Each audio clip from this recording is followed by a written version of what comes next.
নমস্কার, আমি বৃষ্টি।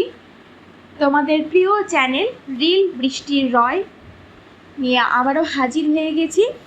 আজকে সানডে স্পেশাল যে গল্পটি আমি তোমাদের সামনে পাঠ করতে চলেছি, তোমরা সকলেই জানো সেই গল্পটি কন্টিনিউ চলছে, নাম শেষ বলি। তো আজকে তৃতীয় পর্ব তোমাদের শোনাবো।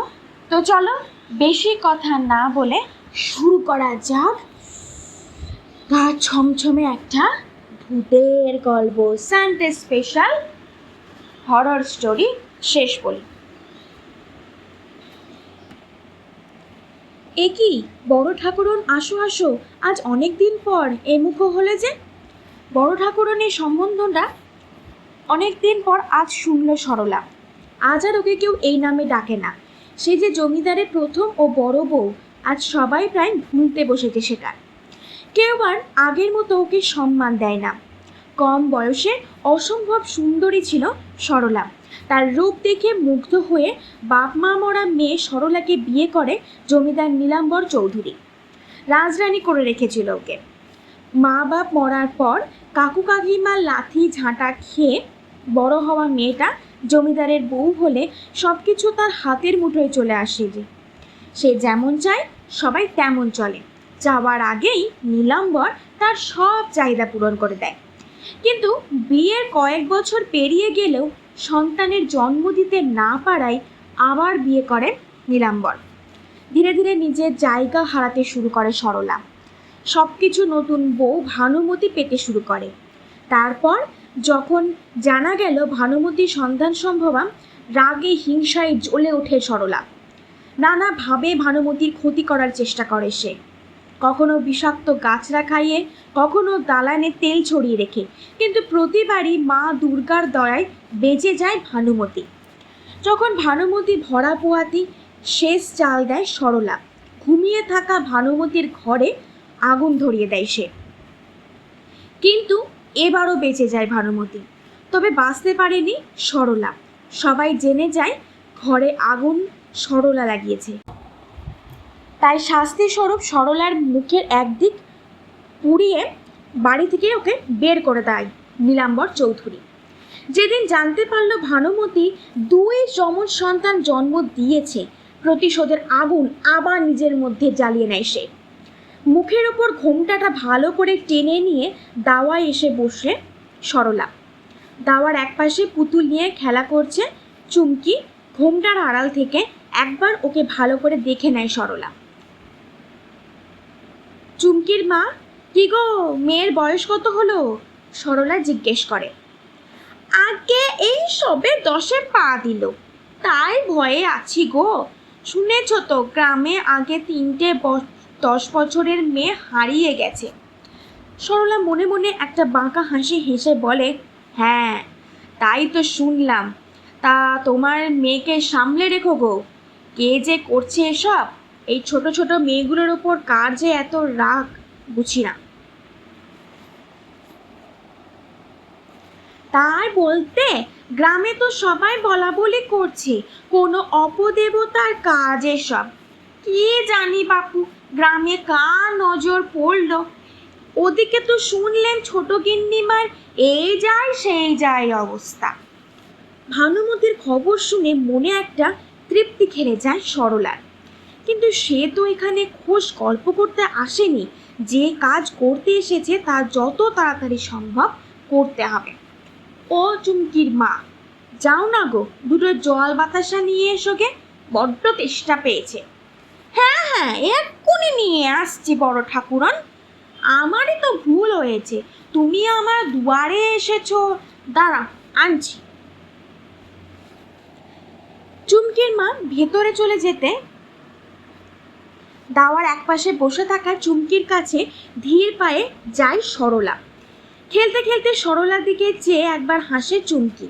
ওকে কথার ছলে ভুলিয়ে পিছনে বেঁধে রাখা বেনি থেকে কিছুটা চুল কোমরে গুজে রাখা খুর দিয়ে কেটে নেয় সরলা। অন্নপূর্ণা, অন্নপূর্ণা, ওঠ ওঠ মা, তোকে যে বড় কাজ করতে হবে। ঘুমের মধ্যে একটা সুমধুর নারী কণ্ঠ শুনতে পায় অন্নপূর্ণা। চোখ মেলে দেখে সারা ঘর জুড়ে আলো ঝলমল করছে। আলোর কেন্দ্রে দাঁড়িয়ে এক মোহময়ী নারী, যেন স্বর্গ থেকে নেমে আসা স্বয়ং দেবী। কে কে আপনি? আমাকে চিনতে পারছিস না? আমি যে তোরই অন্তরাত্মা। তোর যে ঘুমিয়ে থাকলে চলবে না।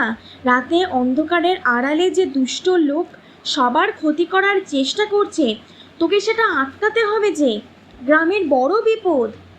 আমার অন্তরাত্মা মানে? কে ক্ষতি করবে গ্রামের? আমি কি করে সকলকে রক্ষা করব? এ কি, আপনি কোথায় গেলেন? এতক্ষণে ঘরের মধ্যেকার সমস্ত আলো মিলিয়ে গেছে, সাথে মিলিয়ে গেছে সেই নারী মূর্তি। ধরপড়িয়ে খাটে উঠে বসে অন্নপূর্ণা। তবে এতক্ষণ যা দেখছিল সব কি স্বপ্ন?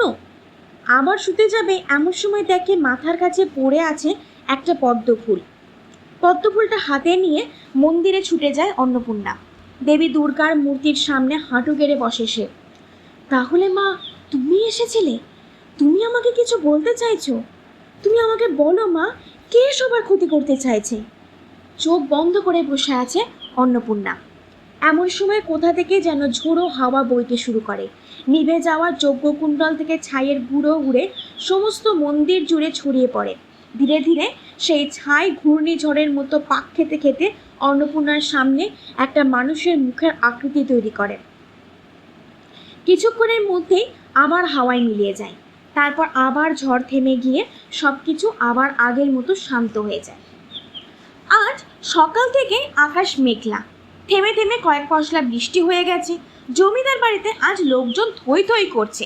কিছুক্ষণ পর বদ্যি আসছে, এমনকি শহর থেকে সাহেব ডাক্তারও এসেছে। জমিদার গিন্নির অবস্থা ভালো নয়।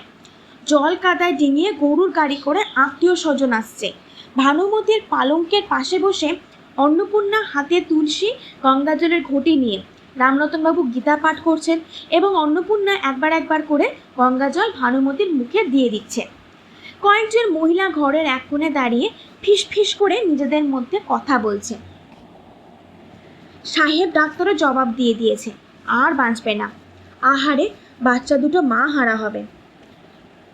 ওই বড় বউ অভিশাপ দিয়েছে, না হলে এত সুখ ছেড়ে কেউ দেহ রাখে? শেষ কথাটা কানে যায় অন্নপূর্ণার।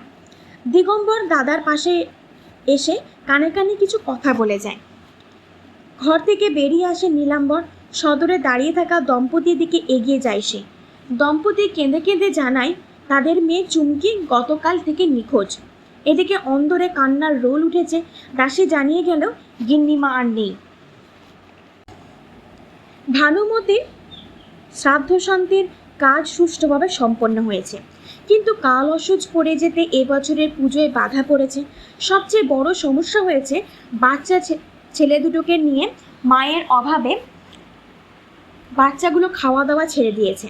রোজ একবার করে এসে অন্নপূর্ণা ওদের দেখে যায়। বড্ড মায়া লাগে ওর বাচ্চা দুটোর প্রতি। আজ বাচ্চাদের দেখতে এসে দেওয়ালে লাগানো একটা ছবির দিকে চোখ আটকে যায় ওর। হাতে আঁকা ছবিটা আগে বহুবার দেখেছে সে, তবে আজ ছবিটা দেখে অন্নপূর্ণার খুব চেনা লাগে। ছবিতে থাকা লোকটিকে কিন্তু এ বাড়িতে কখনো দেখেনি। তাহলে কে ইনি? ছুটে যায় বাবার কাছে। রামরতন নিত্যদিনে পুজো জোগাড় করছে। দালানে এসে বসে অন্নপূর্ণা। সে বলে, আচ্ছা বাবা, তুমি তো এ বাড়িতে ছোট থেকেই আছো, বলতে পারবে অন্দরমহলের দেওয়ালে হাতে আঁকা ছবিটা কার? প্রশ্নটা শুনে একবার অন্নপূর্ণার দিকে তাকায় রামরতন। তারপর বলে, উনি আমাদের বড় কর্তা, মানে নীলাম্বর চৌধুরীর পিতা জগমোহন চৌধুরী। কিন্তু তুই এসব জানতে চাইছিস কেন? আমার মনে হয় আমি ওনাকে কোথাও একটা দেখেছি, খুব চেনা চেনা লাগছে। ধর পাগলি, তুই ওনাকে কোথায় দেখবি? উনি যখন মারা যান তুই অনেক ছোট, সজ্ঞানে তুই ওনাকে দেখিসনি। না বাবা, আমি দেখেছি, খুব চেনা। কথাটা বলতে বলতে মনে পড়ে যায় সেবার ধোঁয়ায় তৈরি হওয়া মুখটার কথা। ঠিক তাই তো, সেবার যে মুখটা আমি দেখেছিলাম আর এই বড় কর্তার মুখ তো সম্পূর্ণ এক। কিন্তু এটা কি করে হতে পারে? একজন মৃত ব্যক্তি এসে সকলে ক্ষতি করছে, এটা কি সম্ভব? কি ভাবছিস এত মা? চমকে ওঠে অন্নপূর্ণা। বলে, না কিছু না। আচ্ছা বাবা, বড় কর্তা কেমন মানুষ ছিলেন? কথায় দেবতা, ওনার মতো ভালো মানুষ আমি আর আমার জীবনে একটাও দেখিনি। আমাকে ছোট ভাইয়ের মতো স্নেহ করতেন। ওনার সমস্ত গুণ পেয়েছেন আমাদের বর্তমান জমিদার, তবে জীবনে অনেক কষ্টও পেয়েছেন তিনি। কষ্ট কেন? এই বাড়ির এক গোপন রহস্য আছে যেটা সবার থেকে লুকিয়ে রাখা হয়। একটু সোজা হয়ে বসে অন্নপূর্ণা। রামরতন বলতে থাকে, বড় কর্তার 3 ছেলে, পীতাম্বর, নীলাম্বর ও দিগম্বর। পীতাম্বর সবচেয়ে বড়, তবে সে ছোট থেকেই ছিলেন কুটিল স্বভাবের। ভাগ্যের দোষে ওনার এক পা ছিল অক্ষম, তাই তিনি সবসময় অন্য ভাইদের হিংসা করতেন। সবচেয়ে বেশি হিংসা ছিল ওনার নীলাম্বরের প্রতি, কারণ নীলাম্বর ছিল সহজ সরল দয়ালু স্বভাবের। নীলাম্বরের যোগ্যতা দেখে বড় কর্তা সমস্ত জমিদারি নীলাম্বরের হাতে তুলে দেওয়ার সিদ্ধান্ত নেন, আর এই কারণে পীতাম্বর রাগে ক্ষোভে নিজের পিতাকে হত্যা করতে আসেন, তাই ওনাকে বাড়ি থেকে তাড়িয়ে দেওয়া হয়। বড় কর্তা ওনাকে ত্যায্য পুত্র করেন, তাই এই বাড়িতে কখনো ওনার নাম নেওয়া হয় না। এবার হয়তো ধীরে ধীরে সব কিছু পরিষ্কার হচ্ছে অন্নপূর্ণার কাছে, যে কেন ওকে মা পীতাম্বরের মুখ দেখিয়েছেন। সে জিজ্ঞেস করেন, তিনি এখন কোথায়? তা তো জানি না, সেদিনের পর ওনাকে কেউ এই গ্রামে দেখেনি। তোমার কাছে আর একটা প্রশ্ন আছে বাবা, বড় ঠাকুরন কি প্রথম থেকেই কুটিল ছিলেন? এর উত্তর আমি দিচ্ছি, পিছন থেকে বলে ওঠে নীলাম্বর। কখন সে এসে দালানে দাঁড়িয়েছে তা ওরা লক্ষ্য করেনি। নীলাম্বর আসলে উঠে দাঁড়ায় অন্নপূর্ণা। নীলাম্বর বলেন, সরলাকে আমি নিজে পছন্দ করে এ বাড়ির বউ করে এনেছিলাম। তখন ওর বয়স অনেক কম। ওর মিষ্টি স্বভাবের জন্য খুব তাড়াতাড়ি সবার মন জয় করে নিয়েছিল। ওর মধ্যে আমি কখনো কোনো খারাপ স্বভাব দেখিনি, বা কখনো মনে হয়নি ও কারো ক্ষতি করতে পারে। সন্তানের জন্ম দিতে না পারলেও ওকে কখনো আমি ছোট করে দেখিনি। ভানু যখন বউ হয়ে এসেছিল তখন সরলা ভানুকে নিজের বোনের মতো স্নেহ করত, কিন্তু ভানু যখন সন্তান সম্ভবা তখন থেকে সরলার স্বভাবে পরিবর্তন আসতে শুরু করে। সে কোনোভাবেই তার ভানুকে মেনে নিতে পারছিল না। তারপর কি হয়েছিল তুমি তো সব জানো অন্নপূর্ণা মা। হাঁড়ি কাঠের চারপাশটায় রক্ত শুকিয়ে কালো হয়ে আছে, তার উপরে 2-1টা মাছি ঘুরে বেড়াচ্ছে। রক্তের আষ্টে গন্ধে যে কোনো মানুষের গা গুলিয়ে উঠবে। তান্ত্রিক আজ খুব খুশি, সব কিছু নিয়ম মতো হয়ে এসেছে এখন অবধি। আর একটা বলি, ব্যাস, তারপর এমন কিছু থাকবে না এই জগতে যা তার ইচ্ছাই চলবে না। একসময় যাকে নিয়ে মানুষ ঠাট্টা মজা করত, এক পা পঙ্গু বলে যে বন্ধুরা খেলতে নিত না, গ্রামের মানুষেরা হাসত, আর সেই মানুষদের বুঝিয়ে দিয়েছে কষ্ট কাকে বলে।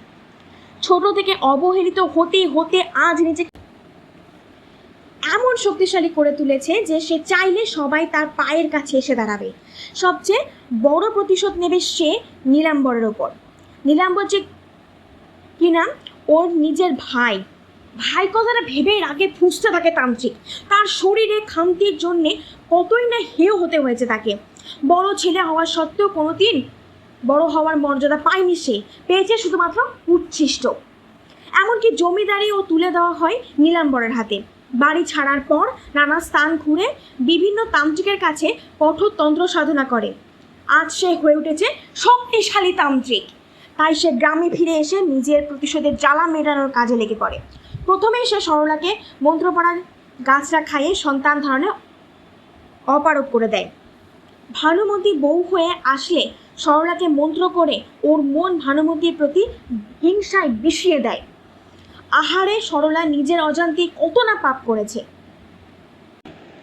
সে আর এবার ওকেও মরতে হবে, এই ভেবে একটা পৈশাচিক হাসি হাসে তান্ত্রিক ওরফে পীতাম্বর চৌধুরী।